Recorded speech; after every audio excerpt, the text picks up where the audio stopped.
Hi, and you're very welcome to the LGFA talk show. It's Jackie Cahill sitting in the hot seat this week, and I'm delighted to be joined by my two very special guests, Caoimhe Morgan from Armagh, captain, and Bríd Stack, 11-time All-Ireland winner from Cork. Ladies, you're all very welcome. Thank you. Thanks for coming along. Very wet afternoon outside, but there's a lot of sunshine in your heart, Caoimhe, because you had a magnificent win last weekend. We're going to start straight away with that. Fair to say, written off by a lot of people, but played Cork in the TG4 Senior Championship last Saturday and had a terrific win. Yeah, we had a brilliant win. We needed it, as I've said. You know, we've had a couple of bad defeats there, and people were questioning us. Maybe we were questioning ourselves too. And you know, we just needed to get over the line, and I think we did that quite well. We worked very hard, and we showed the Armagh team that we can really be. So, yeah, what was the feeling going into it? Did you take kind of motivation from maybe the underdogs tag? We tried not to think about it too much. We didn't even really, you know, we show Cork massive respect. Like, you know, we've been, you know, playing each other a lot down the years and things, and like we give them massive respect, and we knew we would really have to raise our game. And I just said to the girls, you know, before in the circle before we went out, I says, girls, we're going to have to play the game of our lives today.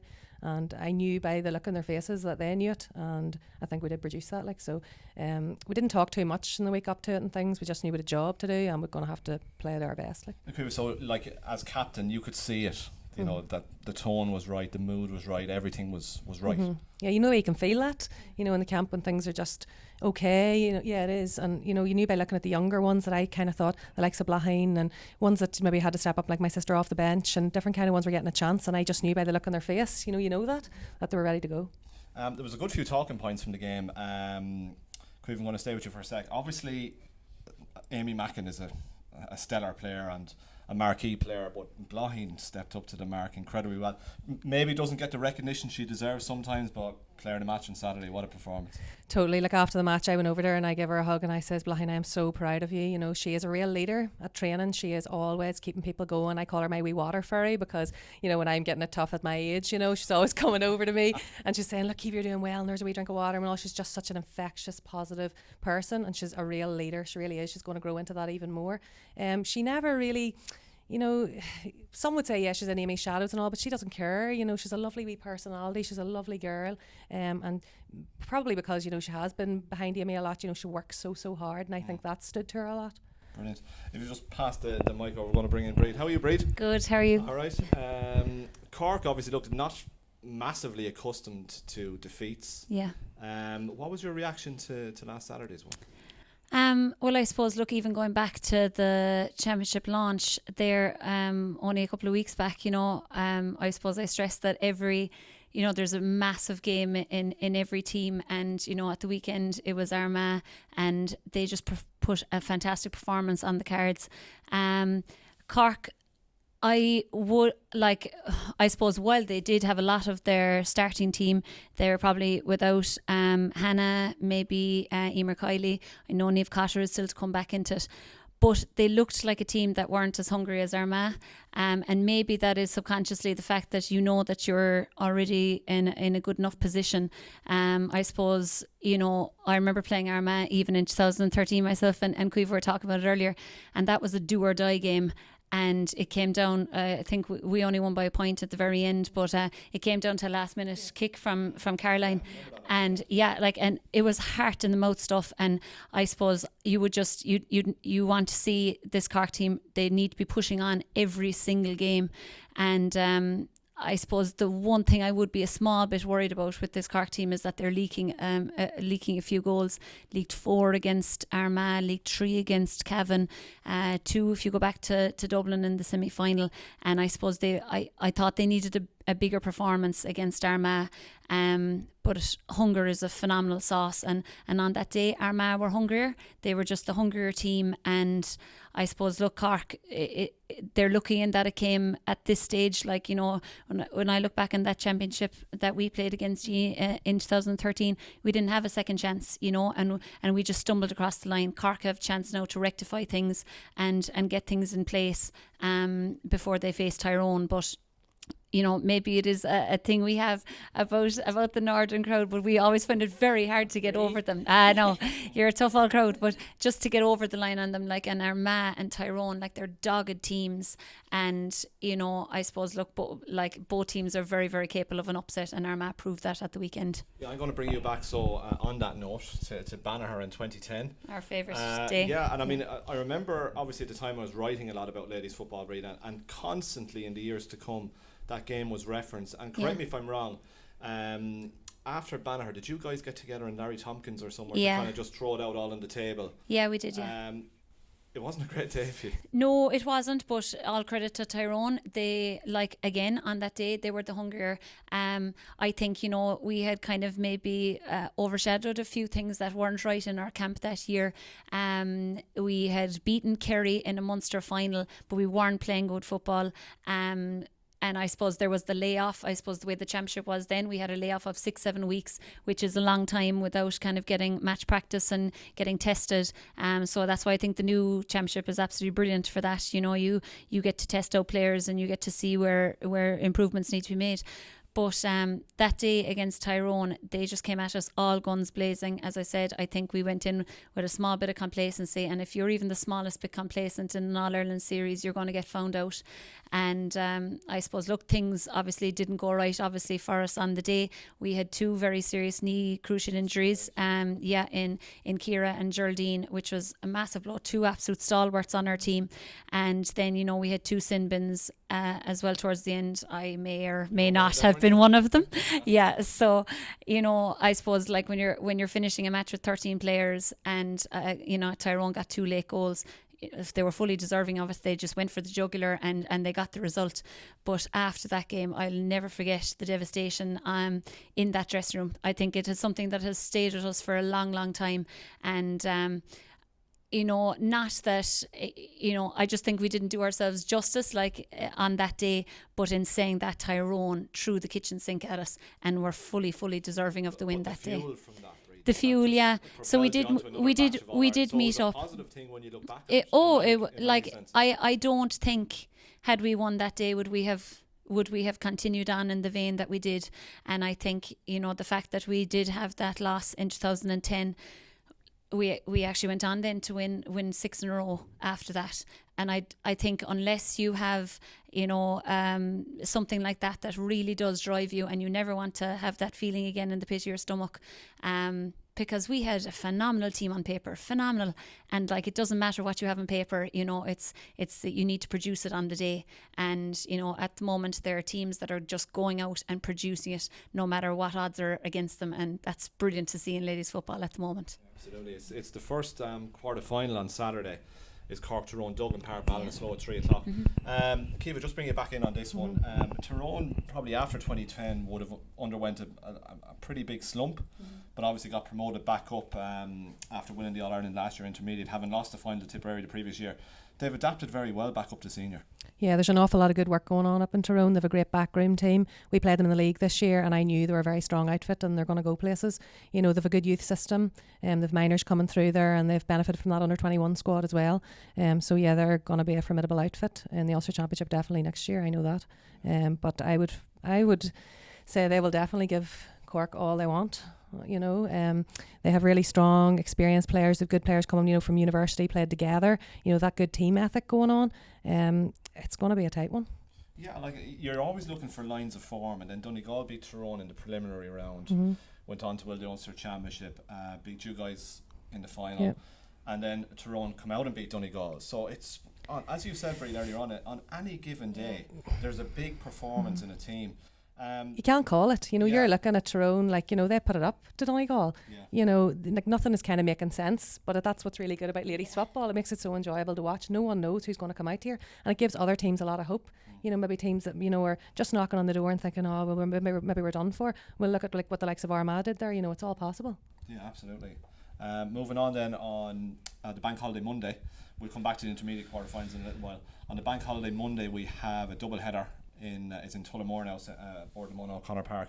First on the agenda for you, Bríd, is Cork against Monaghan in the Minor A final, All-Ireland Minor A final. This Cork team under the management of John Cleary, 6th final in a row. They've won 3 in a row, 2015, 16, 17. beaten last year in the final, are back again. It's an incredible level of consistency to contest so many finals. It is, and I'd say John Cleary, I think he finds it harder to get out of this management role than he was to get into it. But he's just been so consistent, I suppose. Like you said, six All-Ireland final in a row. I was at the one last year, the one against Galway, and it was some game. It was absolutely brilliant, but Galway just had that little bit more grit up front. They had a fantastic full forward, centre forward, their 2 wing backs. It was a great contest, and I suppose there was a lot of those girls that are still underage. I suppose this year coming through and driving forward. But I know last year, hurt that Cork team a lot. And I suppose John's own daughter being involved last year, and I suppose a lot of people were afraid that when Emma moved off from the minor ranks that John would move off too. So it's brilliant for the Cork underage setup that John has decided to stay on, because he actually was involved with the Cork men's under 21s. He actually was over my husband's team when they were an under 21 many years ago, and Cork often remarked of how fantastic a coach he is, and he gets the best out of players. So for him to be staying on this year is absolutely brilliant. Look, they're up against a Monaghan side. I suppose Monaghan have gone through a lot of changes at senior level over the last couple of years, so it's absolutely brilliant to see Monaghan coming through the minor ranks. It's very positive for the county. As I said, they've lost a lot of stalwarts and a lot of kind of big day players over the last couple of years, and it's a massive boost for the county. There, I think, is Fiona Kinlan involved with them in the background team, and like that woman brings nothing but positivity to a camp, and she's just an infectious personality, and I've no doubt it'll be a great contest.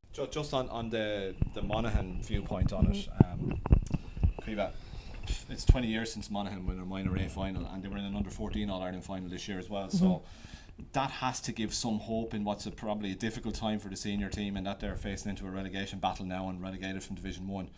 You've got to have something to cling on to. Yeah, I would say that's probably the only saving grace really that's keeping Monaghan, seniors kind of, on a steady keel here, that they're thinking, right, well, we do have loads of minors and young people and young blood coming through. It's the right time and they definitely need it. But Monaghan, have a great record and they have great people working with them, and they will come good. It's just a bit of a transitional period. Sometimes it's time for people to go and it's time for new people to come in and take the mantle and stand up and lead the way again. And I think it will happen.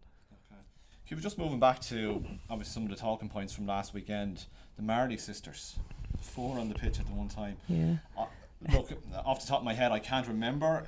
It's probably happened before where something similar has happened, but at this elite level, and probably given the exposure that we have for the game at this point in time, it was picked up on everywhere. That presence. Talk to us a little bit about them. Well, I was pleased on social media that I wasn't the oldest, I was 26, so I was happy enough for that. Whoever made that error, thank you. It's great. In our household, it's something we do, it's always been football in our house, and thank God, I wouldn't care what sport it was, just as long as we were all doing something. But it's lovely to be able to say that we're all together, Like in a family, when you think about it, I've only really took stock of it over the last while because I am the oldest. You're so lucky to be able to get in the car on a Tuesday and go with your sisters, have the chat up the road, going to training, maybe get a bit of a reality check if you thought you were doing brilliant, and someone will bring you back down to earth or whatever. The Thursday, the Sunday, or the weekends, or if you're going away on the weekends together, it's an added bonus. It's family time, but be able to play a sport together, and be able to look up and see your sister on the pitch and know, I know she'll definitely do anything for me, or at training when you're getting it tough, or it's lovely to be able to look up and see your family member there. No doubt the girls have a fantastic role model though in Caoimhe. She's been playing, I suppose we've had many battles on the field, so she didn't just play, yesterday or the year before, Thanks, Bríd. Well, I know you're not 26 anyway. Well, if I'm 26, what age are you?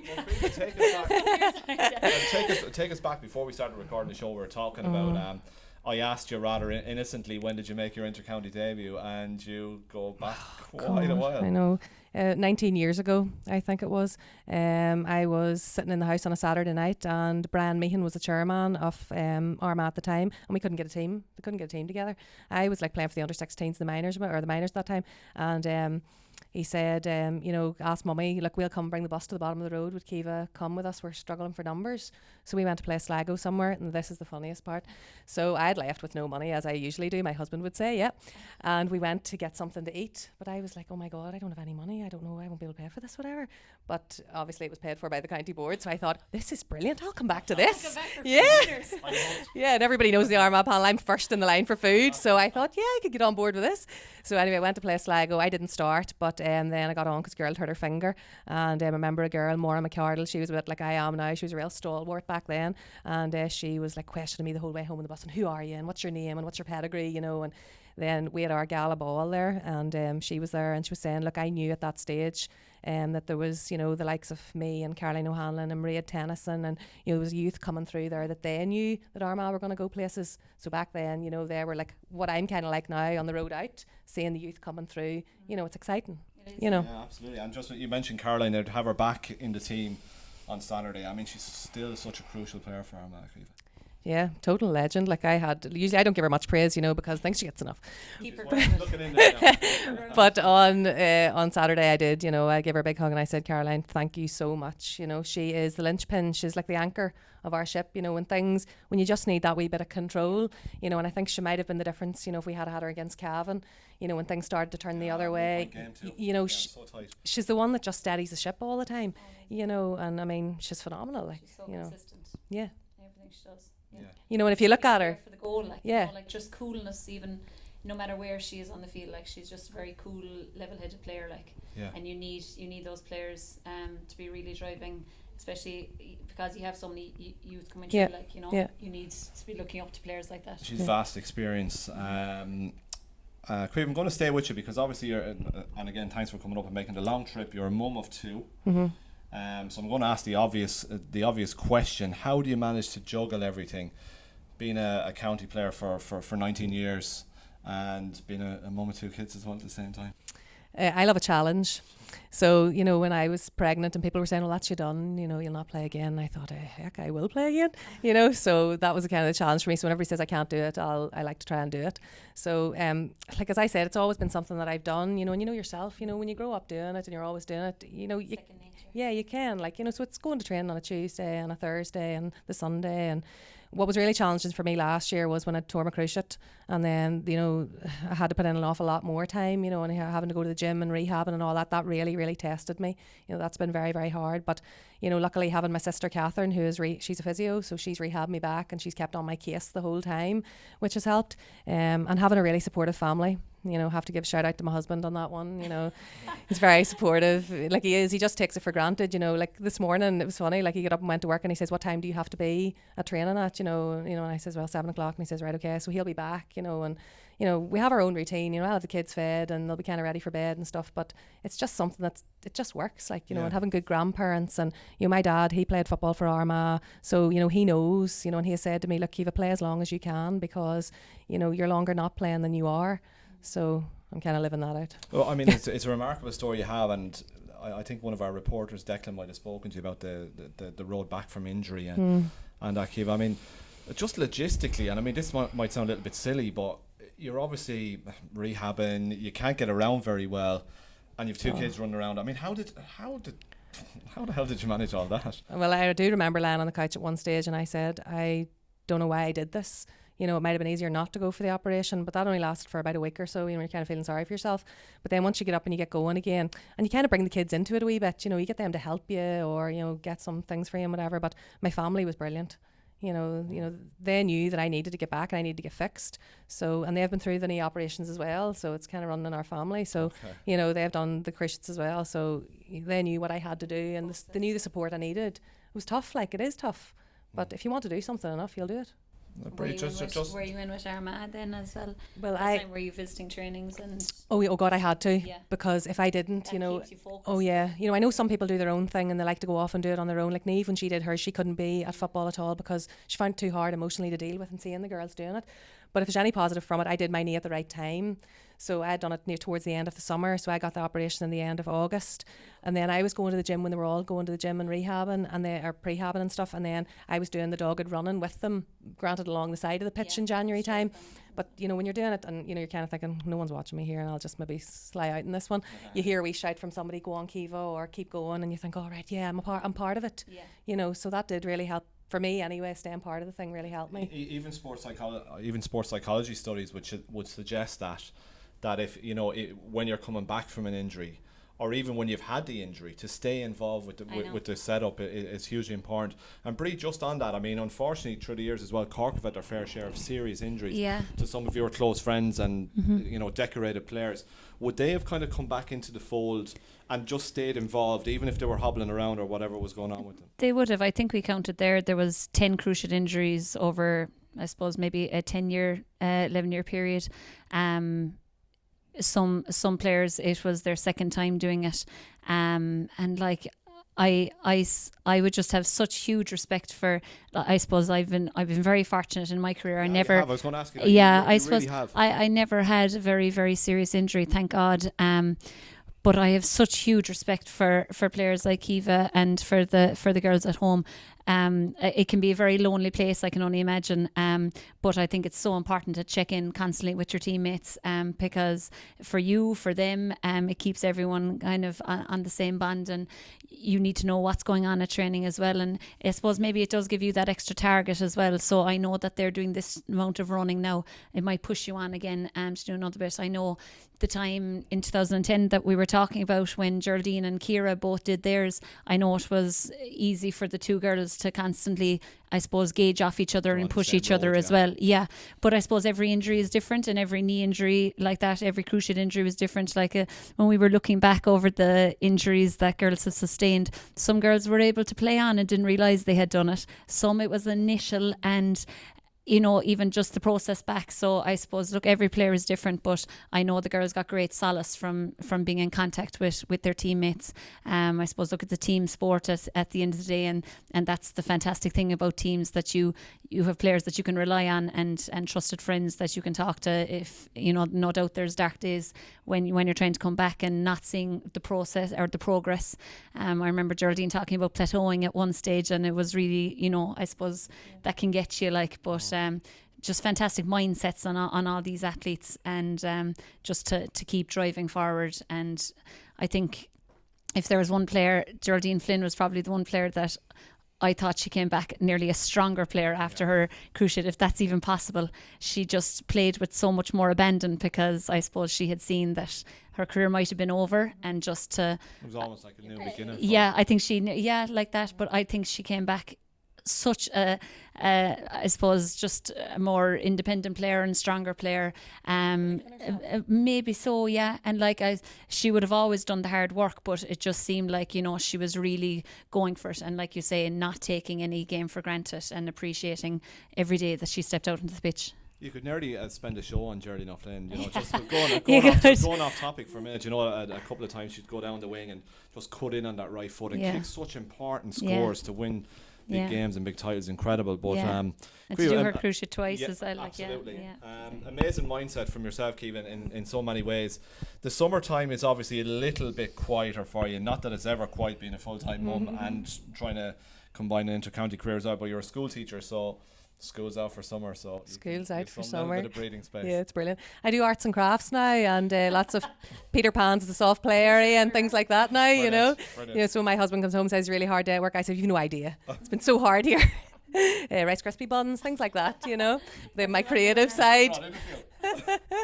It's nicer to have a wee bit more downtime, and like you don't have to go to a schedule. You know, you're not going to the bells, and you're not trying to get out of school to get home quick.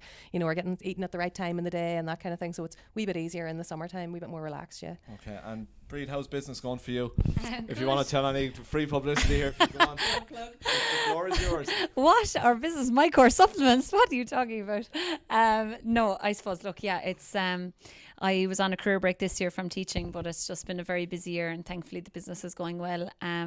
So I was actually calling to the Tipperary hurlers on the way back down now from Dublin. Face, you know that, Bríd. Yeah, only giving them the good stuff anyway. So it was a brilliant win for them as well at the weekend. So yeah, sure, it's brilliant. Like I suppose anytime you are involved with teams and sports people, like it's a good day. You're involved with like-minded people, and yeah, we're really enjoying it at the moment anyway. How did the idea or the vision for it come about, Bríd? So yeah, I suppose it was my husband Cork, really. It's his brainchild, but I suppose in the last couple of years, so it's myself, my husband Cork, and his two brothers. We'd all be very heavily involved in sport, and I suppose we're not getting any younger, and in the last say 3-4 years trying to prolong I suppose our careers as much as possible, and we were very conscious about healthy eating, and I suppose maybe a small bit of supplementation then when you're a bit busier. So yeah, we're nearly keeping Holland and Barrett in check, and I think both sets of our parents as well would be extremely health conscious, so they were nearly doing the same. And yeah, we just kind of looked into it and saw that it was something viable, and thankfully it's after taking off. And I suppose through contacts through GA and I suppose other sports, we've been very fortunate that I suppose we're involved with a good few teams now, intercounty club, but we're an online company basically called MyCore Supplements, but we open our unit in Cork every Saturday from 10 to 2. But I suppose Instagram, I suppose when I was younger, there isn't the same amount of information that there is available now, so we would, I suppose, pride ourselves on putting forward a lot of information that people can take away with them, as opposed to sell. But yeah, so it's going well. Thanks. Guys, we're going to just go back to the action. Perhaps we're going to kick on to the 10th of August, which I'm sure is a date embedded in your brain. It's Armagh against Mayo. And I think Bríd and myself would both agree that this is going to be one hell of a game. So we're not going to obviously ask you to call it, Caoimhe, but having got, I think you know what I'll call. Well, look, of course. But I mean, you're one, like we're looking out here onto the canal end at Croke Park, out through the window here. You're one game away from Croke Park. Yeah, that's what I said to the girls after the match. I said, I can't believe this. I mean, Croke Park is so much closer in reach now because of all the work the Ladies Football Association have done. It's now semi-final, it's touch and reach.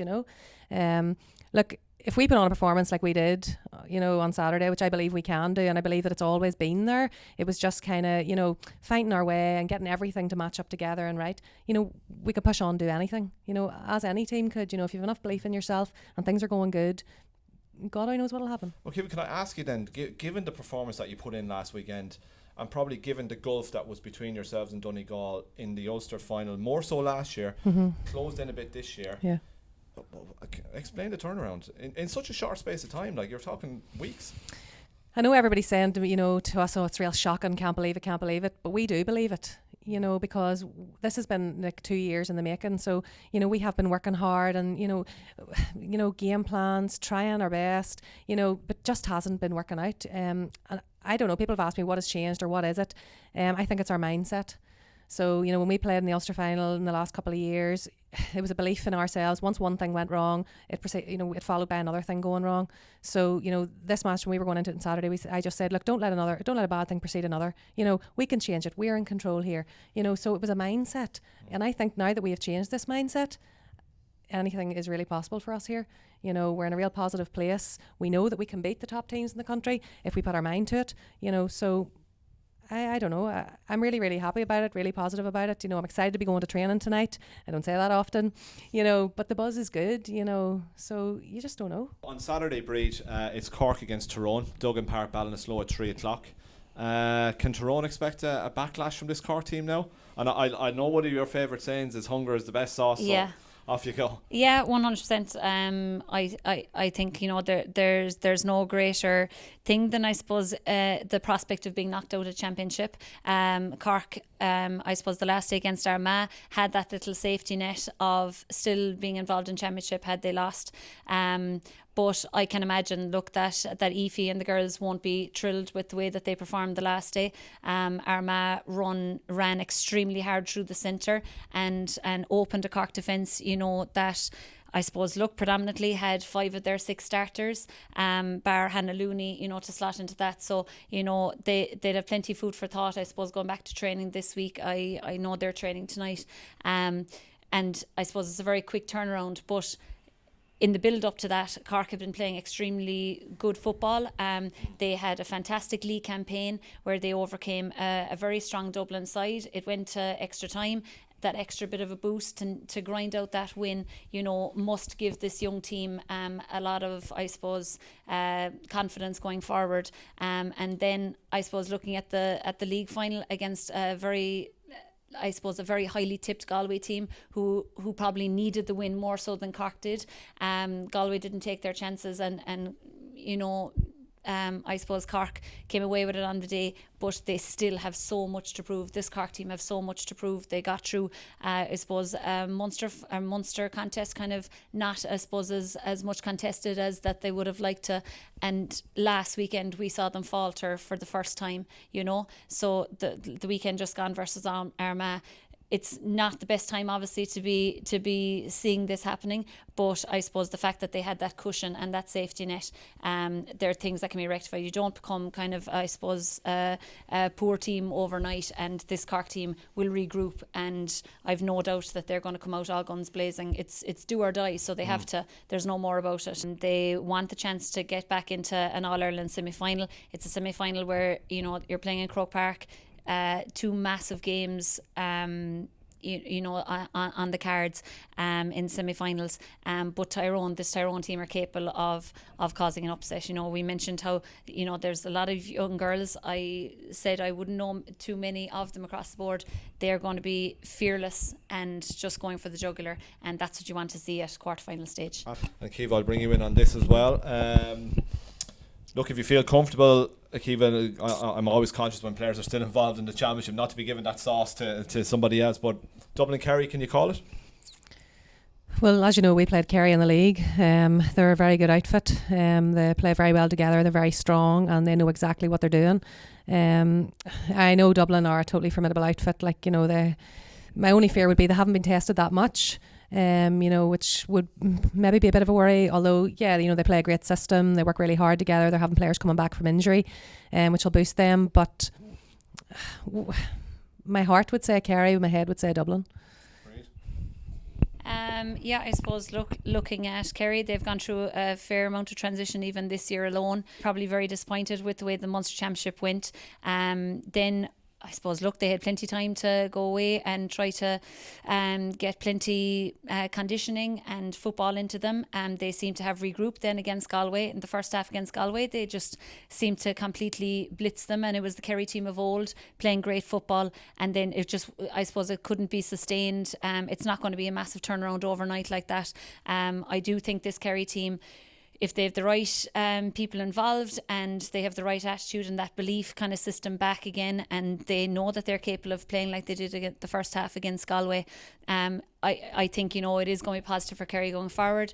If they're capable of doing that this year, I'm not sure. It's probably a lot to be asking them at this stage, coming off the back of that loss against Galway, but then a brilliant display against Westmeath, showing their grit, showing, I suppose, showing that grit. And I suppose, that's something that I would have known from Kerry teams of old. Like they're just dogged, like they're just die hard, and that grit to grind out that game. They can take, I suppose, a lot of confidence from it. They're going up against a Dublin side that have just kicked on since that league semi-final defeat. I suppose maybe faltered a small little bit against Westmeath, but you could put that down to Westmeath having a new lease of life as well this year. But in the last couple of games now, they have just been churning out the big scores. Like Caoimhe was saying, they got their players back. Sinead Hearn, we mentioned, scored 111. To come back from injury and score 111, it's a real statement of intent. And I can imagine, that this Dublin team will be vying for a semi-final berth. And, I suppose they've played Kerry many, many times in the past. Was it 2 years ago they played them in a semi-final? 2 years ago, in a quarter-final last year. A quarter-final last year, yeah. So I suppose they know mentally that they have the capacity to get over Kerry. So I suppose, look, I'd have to tip Dublin anyway in that instance. But this Kerry team, you know, I would love to see them continuing the same vein of improvement that they have been doing, because you want, you know, a real strength in Munster. You want that competitive edge back again. So hopefully, you know, it'll continue for many years to come.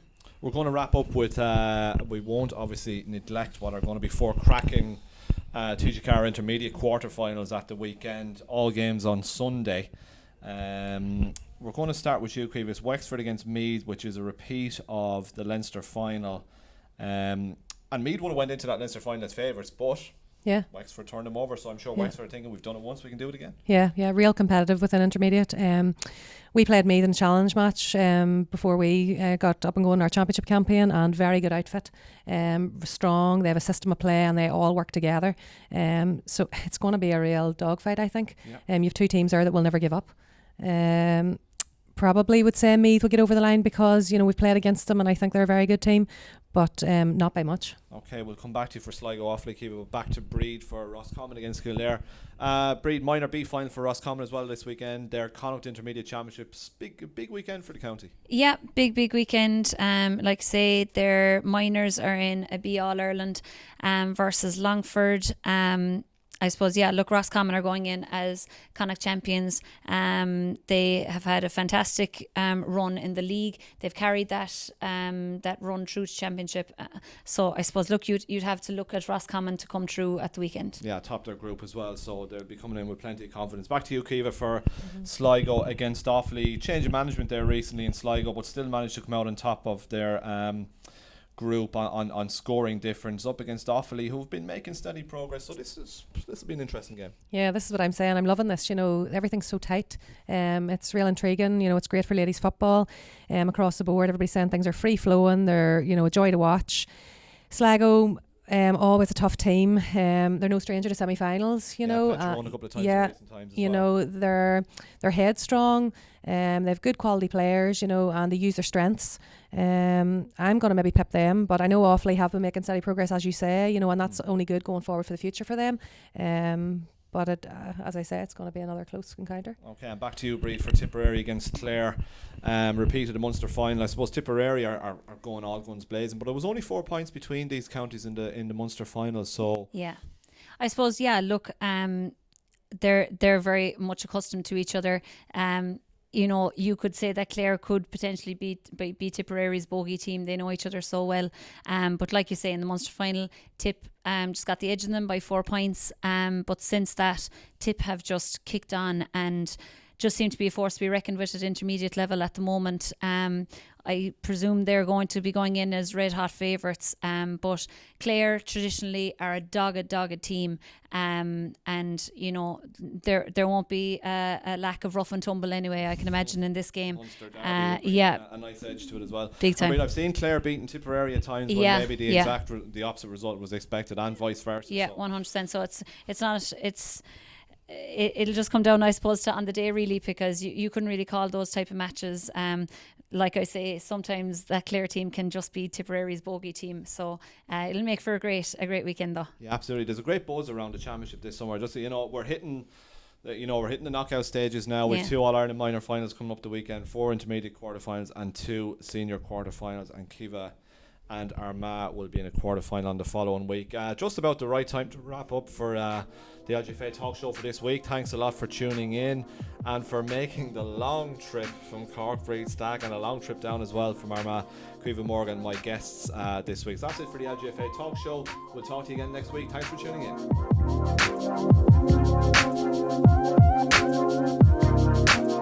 in.